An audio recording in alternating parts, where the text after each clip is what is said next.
வணக்கம்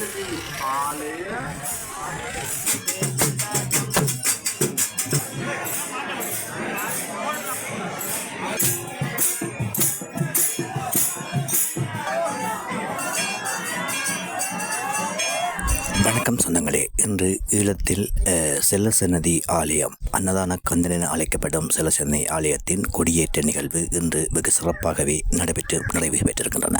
உண்மையிலே இலங்கையில் இருக்கின்ற இந்து ஆலயங்களில், குறிப்பாக வடமாகாணத்தில் இருக்கின்ற இந்து ஆலயங்களிலிருந்து சற்று ஒரு வித்தியாசமான முறையிலே இந்த கொடியேற்ற நிகழ்வு இங்கு வருடம் இடம்பெறுவது வளமை காணக்கூடியதாகவே இருக்கின்றது. எல்லா ஆலயங்களிலுமே கொடியேற்றம் என்பது ஒரே மாதிரியான சில சாயலை கொண்டாலும் கூட, ஆனால் இந்த செல்லசன்னதி ஆலயம் என்பது சற்று வித்தியாசமான ஒரு கொடியேற்ற நிகழ்வாகவே இங்கு காணப்படுகின்றது. ஆகமம் சாரத பக்திசார் வழிபாட்டு மையமாக இருக்கும் தொண்டமனாறு செல்லசன்னதியின் கொடியேற்ற நிகழ்வு ஏனைய ஆலயங்கள் கொடியேற்ற நிகழ்வுகளிலிருந்து சற்று வேறுபட்டதாகவே இருக்கின்றது. ஆவணி மாதம் பூர்வபக்க பிரார்த்தனை கூடும் நேரத்தில் இங்கு கொடியேற்றம் இடம்பெறுவது வழமை. அந்த வகையிலே வாக்கிய பஞ்சாக்கத்தின் பிரகாரம் இன்று 23/8/2025 பகல் மாலை 12:24 அமாவாசை சற்று போவதால் நண்பகல் 12 மணியளவில் சன்னதியாரின் கொடியேற்றம் நடைபெற்றிருக்கின்றன.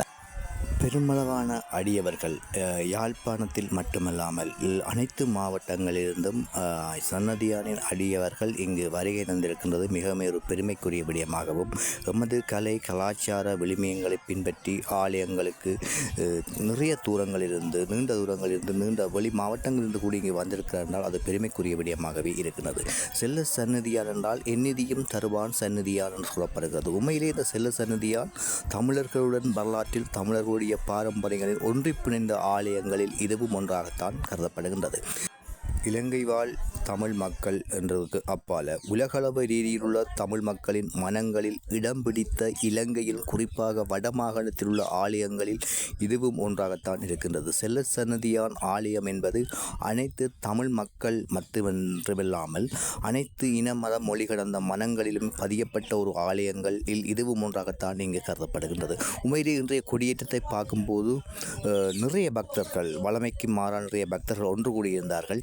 ஆனால் இங்கே பக்தர்கள் வரும்போது கலை கலாச்சார விழுமியங்களை பின்பற்றியது என்பதும் மிகவும் ஒரு அவதானிக்கப்பட்ட விடயமாகவும் காணப்படுகிறது. தொடர்ந்து முழுமையான காணொலியை பாருங்கள், உங்கள் ஆதரவை எமக்கு தாருங்கள்.